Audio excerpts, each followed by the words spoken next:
guys, welcome back to my YouTube channel. So today it's a good day. The weather was so good and I'm really happy. I'm in a good mood, and today I'm gonna be talking about a topic that I like to talk about so much, and most foreign people like to talk about it, because when we meet and start exchanging ideas, we'll be like, did you know this? Did you hear this? Did you see this? So today I'm gonna be talking about the culture shock.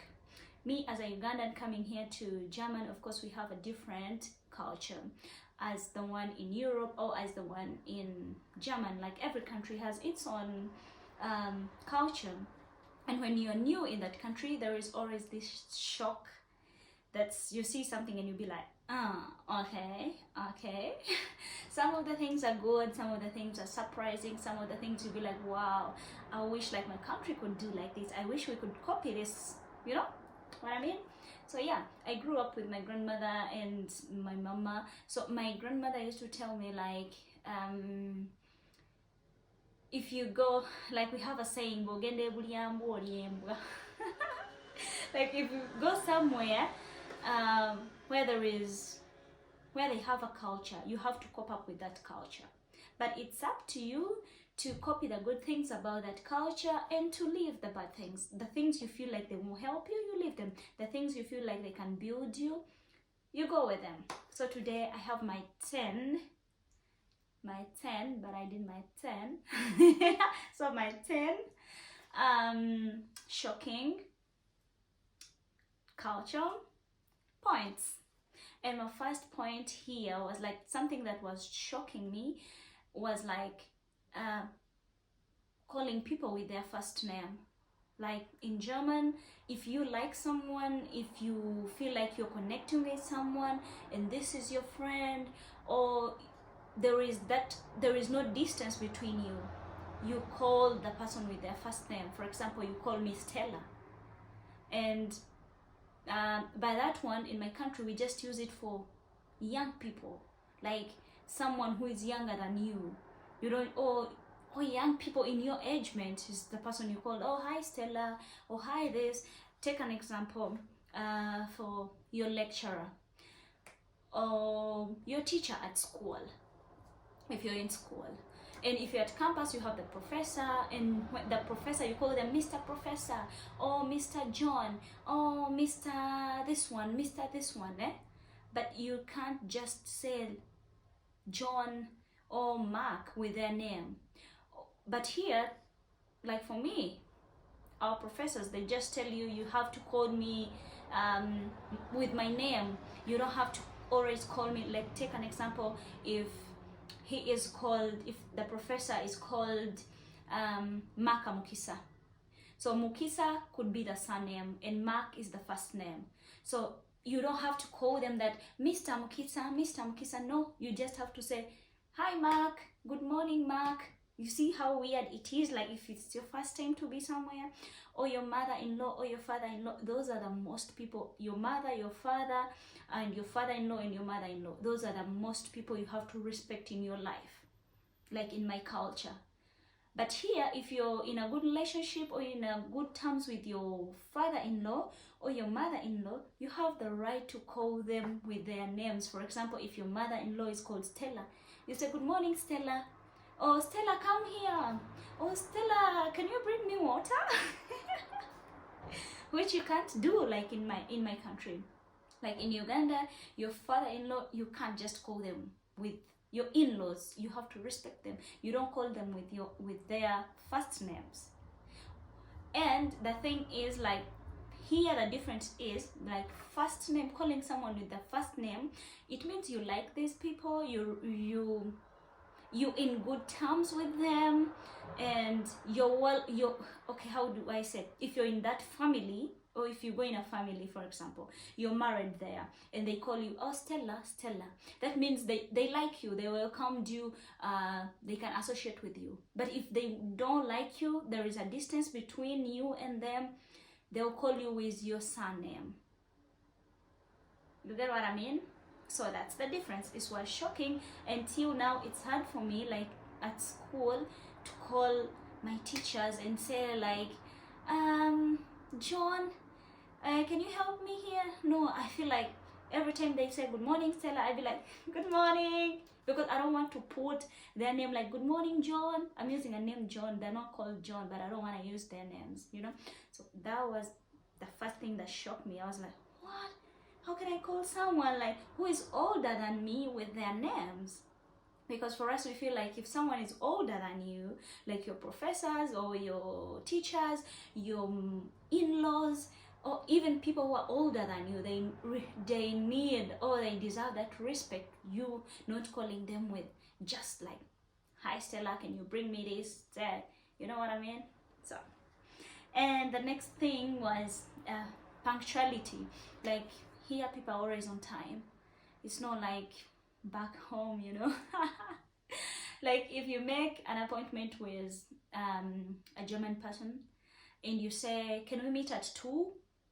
Or can we meet at 3? By 3 or by 12:55, or no, by 2:55, that person will already be there waiting for you. By 3 they will be there. So if you reach late, man, that's really annoying, like to the German people. And for example, if you make an appointment to the doctors, you make a doctor's appointment, because here to go and to see a doctor you have to make an appointment.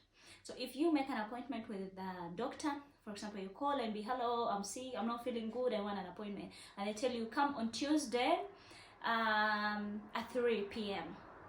and you make a mistake and be there like before or after 3, then you will find when they've cancelled your appointment because you didn't tell them. So if you have an appointment in German and it's at 3 p.m, you have to be there at 3 p.m. If you can't make it at 3 p.m, you have to call and say, excuse me, I'm in a traffic jam, but I'll be reaching there at 3:10 or 3:20, whatever time you feel like you will be there. You call them and inform them. If you don't inform them, it doesn't work like that. That's disrespecting their time. Time is respected here. You get the point? If you want to come to German if you're new in German, just know the first thing, you have to respect time. If they say at 2 p.m, be there at 2 p.m. If you can't make it at 2 p.m, call them and tell them, I can't make it, I'll be there at 2:10, 2 whatever, but you let them know. Not like in my country. In my country, I can tell you I'll be there at 2, expect me at 4.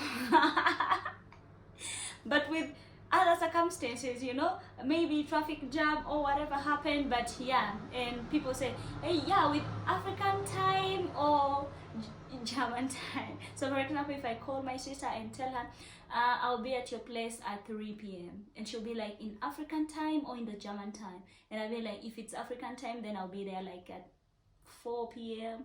But if I say at German time, then I'll be there like at 3 p.m.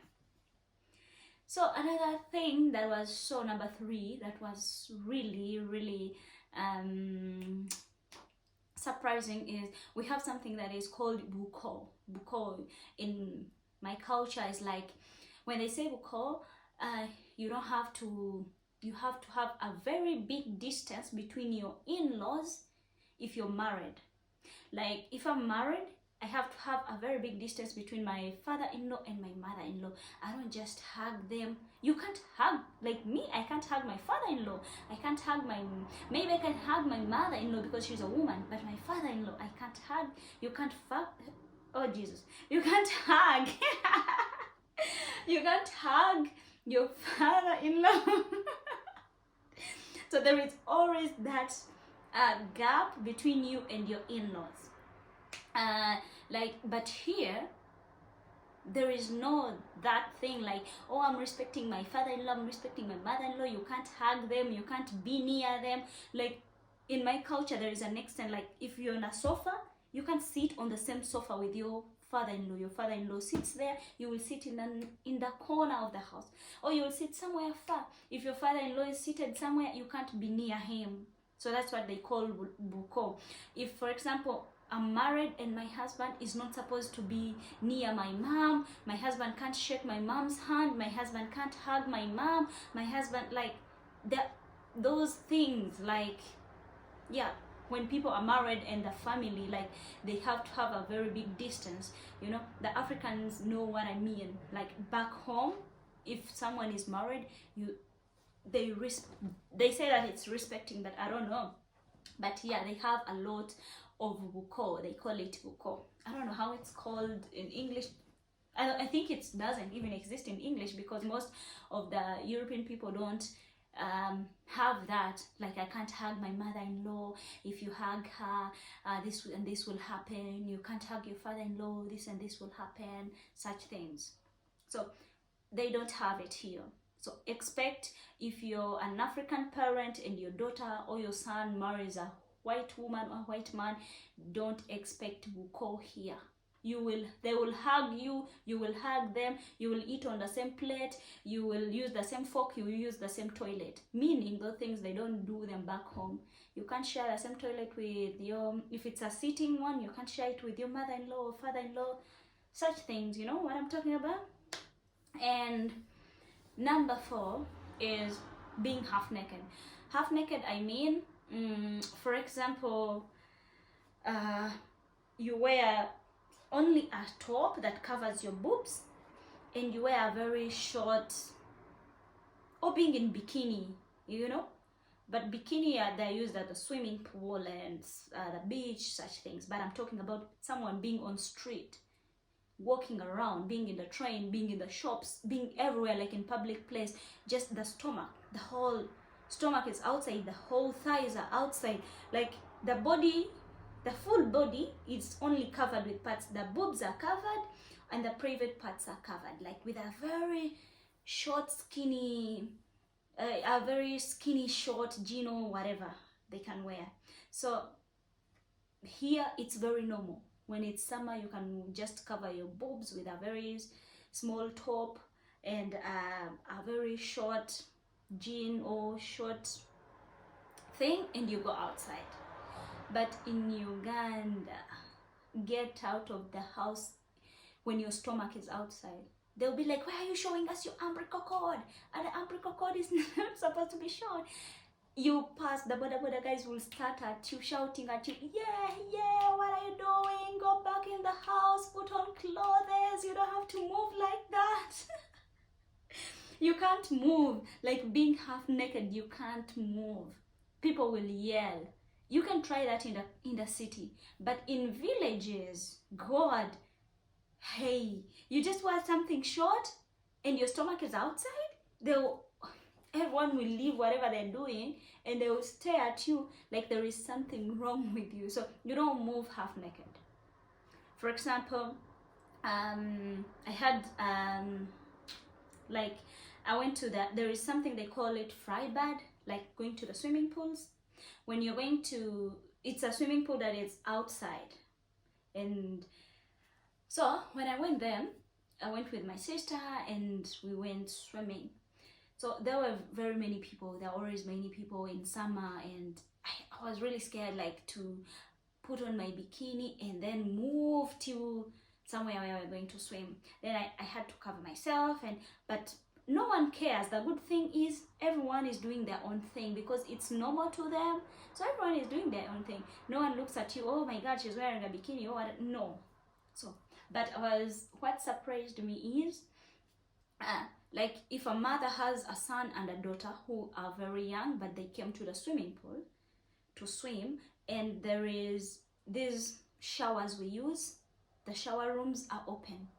So all the people go there naked. Babies, old women, kids of 6 years and 7 years and 8 and whatever age. Like, so I feel weird, like, being of my age and a kid of 6 years being there. We are all naked, you know what I mean? And we're all looking at each other, like, Aish, okay. So that was also a shock, like, when I reached here. But with time, you get used to it. You feel like no one cares and no one is looking at you. And okay, let me enjoy my nakedness in the swimming pool. I didn't say on the streets, okay? Guys, please don't forget to like, comment, and subscribe, and your experience too. So the video was so long, that's why I had to cut it short. And yeah, you'll be waiting for part 2 it will be coming soon. Love you guys. I'm out.